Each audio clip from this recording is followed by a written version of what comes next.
है। ये सिद्धार्थ, ये तो जाहिर है कि वही लोग हो सकते हैं जो अडानी को डिफेंड करने के लिए किसी भी लेंथ तक जाने को तैयार है। मेरा मतलब है गवर्नमेंट में वो लोग, और उन गवर्नमेंट में क्योंकि अडानी को जिस तरीके का प्रोटेक्शन दिया जाता है सरकार के डिफरेंट लेवल्स पे, उससे साफ जाहिर है कि उनका किस तरीके का क्लाउट है। तो अगर ये तो इसमें तो ये लॉजिकली भी फिट बैठती है ये बात। जी बिल्कुल, मतलब लेकिन मैं एज अ पॉलिसी और प्रोसेस की बात कर रहा हूं हाँ। कि एनएसओ कहता है कि हम सिर्फ सरकारी महकमे को बेचते हैं।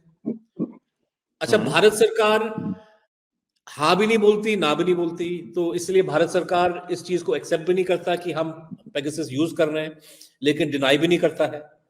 लेकिन अगर इजरायली कंपनी की बात को हम सही माने कि वो सिर्फ और सिर्फ सरकारी एजेंसी को बेचती है, मुझे नहीं लगता कि अगर हम महुआ मोइत्रा, मतलब ये सवाल हमने 2021 में भी उठाया कि चलिए किसी सरकारी एजेंसी ने हिंदुस्तान में 100 से अधिक लोगों को निशाना बनाया, जिनमें इलेक्शन कमीशन के मेंबर अशोक लवासा जी थे, मैं था, परंजॉय गुहा ठाकुरता जो पत्रकार हैं, बहुत सारे ऐसे लोग। और कौन सी सरकार होगी दुनिया में जो ऐसे 100-200 लोगों को निशाना बनाना चाहती? पाकिस्तान की सरकार, चीन की सरकार, रूस की सरकार या भारत की सरकार? जाहिर है कि सबसे ज्यादा लाइक्लीहुड जो है ये भारत मोदी सरकार ही है।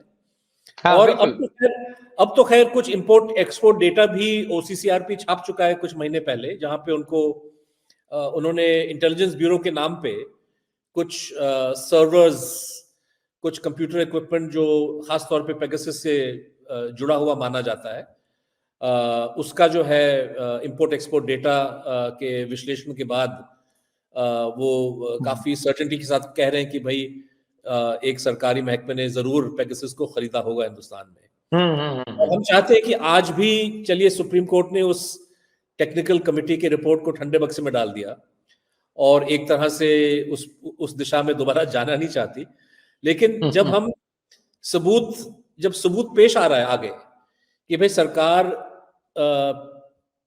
Continues to use Pegasus against journalist, और जब आप right to privacy, freedom of speech, freedom of press को इस तरह से इसका वायलेट कर रहे हैं, तो सुप्रीम कोर्ट को डेफिनेटली गंभीरता से सवाल लेना पड़ेगा। और मुझे लगता है कि जो पेगासस टेक्निकल कमेटी का जो रिपोर्ट है उसको फौरी तौर पे पब्लिक उसको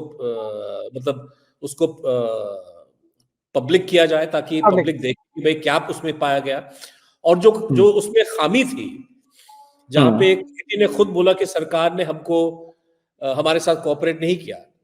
मुझे लगता है कि सुप्रीम कोर्ट के पास वो ताकत है कॉन्स्टिट्यूशनली कि वो सरकार को डायरेक्ट करे, मजबूर करे कि वो साफ बात कहें आफ्टर ऑल। लेकिन अब आजकल ऐसा माहौल हो गया है कि जहां कोई भी इंस्टीट्यूशन जो है वो खुल के काम नहीं कर पाता है। बहरहाल मुझे सिद्धार्थ एक चीज समझना चाहता हूं कि ऐसा आपने क्या, ये लोगों को, दर्शकों को जरूर बताएं कि ऐसा आपने क्या किया था जिसकी वजह से सरकार विचलित थी और वो जानना चाहती थी कि आप क्या क्या करते हैं, आपको हर वक्त पकड़ने के लिए, फॉलो करने के लिए, जानने के लिए कि आप क्या कर रहे हैं एज अ जर्नलिस्ट। जी मतलब 2016 से 2015 से बल्कि हम लोग द वायर में काम कर रहे हैं, और वायर को हमने कुछ साथियों के साथ मिलके इसको शुरू किया हमने मई 2015 में। और तब से जिस तरह से हिंदुस्तान में जो मीडिया स्पेस, खासतौर पे जो बिग मीडिया है, वो स्पेस घटता जा रहा है, और जो बड़े मीडिया कंपनीज हैं टीवी पे या अखबारों में, वो कहीं ना कहीं पत्रकारिता में विश्वास रखना छोड़ दिए हैं। वो उन्हीं को गोदी मीडिया कहा जाता है फॉर ऑब्वियस रीजंस। जी, गोदी मीडिया कह लें, या मतलब कि ये मतलब कि सरकार की प्रशंसा और तारीफ करने में ज्यादा विश्वास करते हैं। सरकार से वो पत्रकारिता नहीं करते हैं, वो सरकार के एजेंसी की तरह काम करने लगे हैं, ये तो सबको जग जाहिर है। और जिस तरह से सवाल पूछे जाने चाहिए प्रधानमंत्री से, गृह मंत्री से, रक्षा मंत्री से, उत्तर प्रदेश के मुख्यमंत्री से, जो अलग अलग, या किसी और प्रदेश के मुख्यमंत्री से, मतलब कि जो पावर्स हैं देश के, जाहिर है कि पत्रकार का काम है कि आप सबसे सवाल पूछे, सबसे जवाबदेही मांगे, क्योंकि डेमोक्रेसी सफल नहीं होगा अगर जनता जो है, जनता के पास एक आजाद इंडिपेंडेंट मीडिया का सपोर्ट न मिले। तो हमारा ये रोल है, और हम देख रहे हैं पिछले 4-5 साल में किस तरह से मीडिया ने उस किरदार को छोड़ दिया है। तो उस मैदान में जो बचे कुचे लोग हैं, उनमें सत्या हिंदी भी है, हम हैं, और भी कुछ हैं, बल्कि कुछ नहीं, काफी ज्यादा मात्रा में मैं कह सकता हूँ कि जो फ्रीलांस जर्नलिस्ट हैं, जो यूट्यूबर्स हैं, कुछ अखबार भी हैं, हिंदू है आपका, ये डेक्कन हेरल्ड है, टेलीग्राफ है, तो और कहीं ना कहीं कॉम्प्रोमाइज्ड मीडिया में भी कुछ ऐसे पत्रकार आपको मिलते हैं जो बहुत मुश्किलों का सामना करते हुए वो अपना काम करने की कोशिश कर रहे हैं। और सरकार की ओर से अलग अलग तौर तरीके हैं इन पे दबाव डालने का। तो एक तरीका है कि आप मानहानि के केसेस फाइल करें, दूसरा कि आप क्रिमिनल केसेस फाइल कीजिए। अभी हम देख रहे हैं पिछले 2 साल से 3 साल से ये ट्रेंड चल रहा है, खासतौर पे महामारी के बाद, कोविड के बाद, कि एक पत्रकार कोई रिपोर्ट फाइल करता है और ये रिपोर्ट जो है एक तरह से सरकार को पसंद नहीं। जहां 5 साल या 10 साल पहले सरकार की ओर से खंडन आता था या एक तरह से सरकार उसकी आलोचना करता था या कोई स्टेटमेंट इशू करता था, अब जो है ट्रेंड ये हो गया कि पुलिस जाके एक क्रिमिनल केस जाके फाइल करता है। तो हमने देखा उत्तर प्रदेश में एक फ्रीलांस पत्रकार किसी जिले में जाके उन्होंने स्टोरी आंखों देखी हाल जो है फाइल किया कि भाई स्कूली बच्चों को सिर्फ और सिर्फ सूखी रोटी और प्याज खिलाया जा रहा है, या रोटी और मिर्ची खिलाया जा रहा है, रोटी और नमक खिलाया जा रहा है, रोटी और नमक खिलाया जा रहा है, तो उनपे केस लग गया। काशी में स्क्रोल की संपादक जो है वहां जाके वो फाइल करती है रिपोर्ट कि भाई ये प्रधानमंत्री का क्षेत्र है और वहां पे जो दलित समाज से जुड़े हुए लोग हैं, किस तरह से इनको निगलेक्ट किया जा रहा है। तो दुर्दशा, उनकी दुर्दशा हो रही है। SC/ST एक्ट के तहत जो है उस संपादक के खिलाफ केस फाइल हुआ, बताइए। तो ये जो एक नया ट्रेंड शुरू हुआ, ये भी एक दबाव का एक जरिया है। हमारे खिलाफ भी क्रिमिनल केसेस फाइल हो चुके हैं, बाराबंकी में, रामपुर में, अलग अलग उत्तर प्रदेश के शहरों में। और मैं ये नहीं कहना चाहता हूं कि ये सिर्फ और सिर्फ भाजपा सरकार कर रही है। अगर आप देखें कि महाराष्ट्र में, केरल में, वेस्ट बंगाल में, मुझे लगता है कि कहीं ना कहीं केंद्रीय सरकार से आदेश या उनसे सिग्नल लेके अब ये एक ट्रेंड बन गया है कि अगर आप पत्रकार पे दबाव डालना चाहते हैं तो आप जाके केस फाइल करें, और अगर आप और हरास करना चाहते हैं तो एक स्टोरी को लेके आप 3-3, 4-4 केस अलग अलग जिलों में फाइल करेंगे। अब देखिए जुबैर के साथ जो ऑल्ट न्यूज के पत्रकार हैं, जो आपके साथ भी हुआ।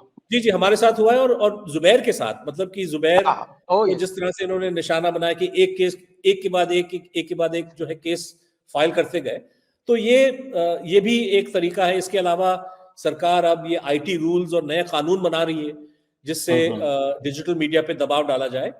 लेकिन जब ये सारे तौर तरीके सरकार की नजरों में काफी नहीं है, तो एक और जो है असला, एक और जो अस्त्र है, ये पेगासस है कि आप एक पत्रकार, एक संपादक के हर क्षण को आप मॉनिटर करने की कोशिश करते हैं कि भाई पता चले कि भाई कौन सी स्टोरी किस पे काम हो रहा है। क्योंकि सरकार को अच्छी तरह पता है कि एक पत्रकार कोई गैर कानूनी काम थोड़ी कर रहा है। हम लोग किसी चोर उचक्के नहीं है, किसी डकैत के ग्रुप के मेंबर थोड़ी है। हम लोग तो अपना रिपोर्टिंग का काम करते हैं। लेकिन सरकार को रुचि इसलिए है क्योंकि सरकार ये जानना चाहती है कि भाई जो खबरें हमको मिल रही हैं, जिन खबरों को सरकार दबाने की पूरी कोशिश कर रही है, ये खबरें आखिरकार द वायर या सत्या हिंदी और जैसे इंडिपेंडेंट मीडिया पोर्टल्स, इनको कहां से मिल रहा है। इसलिए आप पेगासस का इस्तेमाल करते हैं ताकि पता चले कि भाई क्या कोई ब्यूरोक्रेट खबरों को लीक कर रहा है या इनको कहीं कोई ऐसा इंफॉर्मेशन मिल रहा है जो सरकार के खिलाफ जा रहा है, तो उस पर रोक लगाया जाए। तो पेगासस जो है ये एक इतना खतरनाक एक टूल है कि मामूली जो फोन इंटरसेप्शन है उससे कई गुना ज्यादा पावरफुल है। क्योंकि अब जो एनक्रिप्टेड, बहुत सारे लोग जो हैं अब फोन पे बात नहीं करते। अगर और मैं देख रहा हूँ कि आम नागरिक भी, क्योंकि उनको पता है कि भाई कहीं ना कहीं हो सकता है कि सरकार या पुलिस जो है हमारी बातों को सुने, तो लोग व्हाट्सएप सिग्नल इन जो एनक्रिप्टेड मैसेजिंग एप्स है इनका इस्तेमाल करते हैं। तो पेगासस इसलिए इस्तेमाल किया जा रहा है ताकि जो एनक्रिप्टेड मैसेजिंग एप्स हैं इन पे जो चैट्स हो रही हैं, इन पे जो डिस्कशन हो रहा है, इन पे जो फोन कॉल्स हो रही हैं, ये सरकार उसको पकड़ ले। सत्य हिंदी का ऐप डाउनलोड करें गूगल प्ले स्टोर पर।